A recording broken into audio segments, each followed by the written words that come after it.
My niece got arrested at the airport, and we left her there.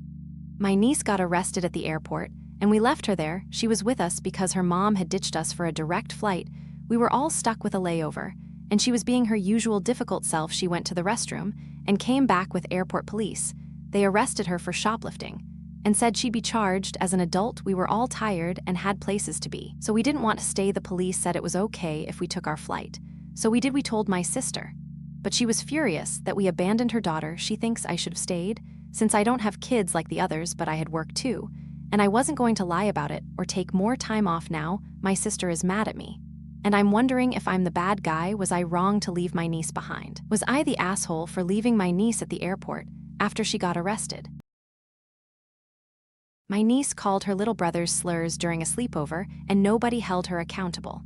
My niece called her little brother's slurs during a sleepover, and nobody held her accountable. She has undiagnosed autism and sees everything in black and white. But over the past 2 years, her behavior got cruel. She'd lose it over losing at video games. She'd attack her siblings' sexuality and eating disorders when she got upset. When I told her she couldn't come back to my place until she changed, she said I don't understand because she's different. The real problem: her mom uses autism as a shield. When I finally told my sister that autism isn't an excuse for being cruel, she said I was attacking her daughter. But my other niece gets grounded for vaping. Jane gets nothing for verbal abuse. Is that fair? Should parents enforce consequences for hurtful behavior even when their kid has autism?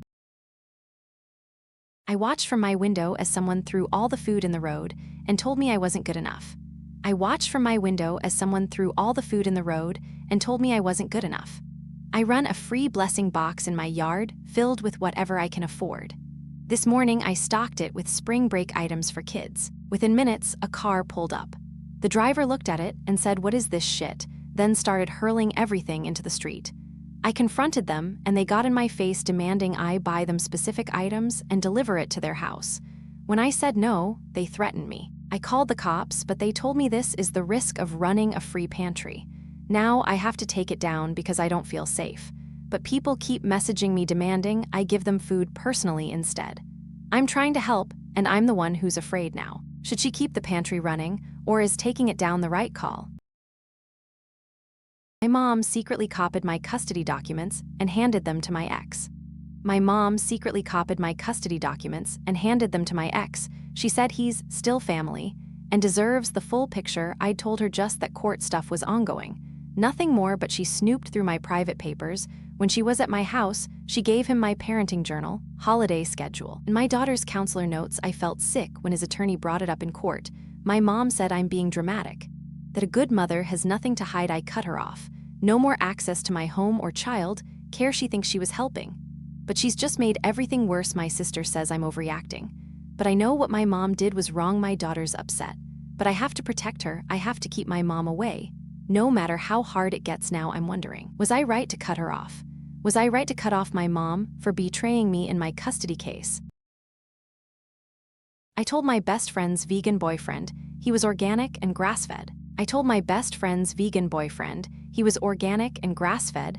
My best friend was laughing on the floor. He was stunned, and his mood wasn't the same after that. I apologized, but the damage was done. We finished dinner and I left soon after. My best friend called me a couple of hours later. She broke up with him because he gave her an ultimatum. He didn't want to meet me again. My joke cost my best friend her relationship. I think I crossed a line with my comment. Was I wrong to make that joke? Was I the asshole for making that joke, or was her boyfriend being too sensitive? I told my grieving sister-in-law I won't invite her to family events if she keeps insulting my daughter. I told my grieving sister-in-law I won't invite her to family events if she keeps insulting my daughter. She's always been bossy and rude. But after her husband's death, it's gotten worse. She made a comment about my daughter's weight, saying she's getting chubbier. I confronted her right then and there, saying her grief doesn't give her the right to be cruel. She gave me an angry look, got up and left the table, and refused to speak to me. My husband agrees I should stand up for our daughter, but thinks I went too far. He feels she deserves some grace as his brother's widow. But I think that's no excuse. My brother and his wife say she needed a reality check. But now I'm wondering if I was too harsh. Was I right to set boundaries with my sister-in-law, or should I have been more patient? My sister-in-law is still visiting for the next few weeks, and the tension is palpable. I'm not sure what the future holds for our relationship, but I know I won't back down. Was I the asshole for cutting off my grieving sister-in-law, or was I right to stand up for my daughter? I'm leaving my friend behind if she's late for our trip again. I'm leaving my friend behind if she's late for our trip again. I've rescheduled a medical appointment and delayed my grandmother's funeral for this trip. My friend booked a hair appointment and then a doctor's visit on our departure day. I've given her a hard deadline. Be ready by 9:30 a.m. or get left behind. My other friends agree. We can't wait all day for her to show up. I've made too many sacrifices for this trip to be ruined. By her lack of planning, I've offered her a solution. Drive up separately and meet us there, but now she's ignoring me and I'm starting to feel like the bad guy.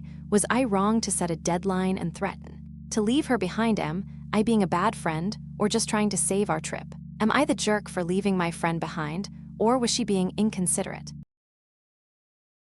She wore my wedding dress to a Christmas party and now a friend's wedding. She wore my wedding dress to a Christmas party and now a friend's wedding. I'd bought the dresses for my bridesmaids and they'd covered alterations. I thought it was a fair deal and we'd all look great on my big day, but now Roxy's treating the dress like her own personal wardrobe. She's already worn it to several events and plans to wear it again. I told her to wait until after the wedding, but she refuses to listen. She says she's invested just as much money as I have since she paid for alterations. My other bridesmaids are on my side, but Roxy thinks I'm being a bridezilla. I just want the first time our friends see her in the dress to be at my wedding, but Roxy's not backing down, and now our friendship is at stake. Was I wrong to ask her not to wear the dress? Am I the asshole for not wanting my bridesmaid to wear the dress before my wedding?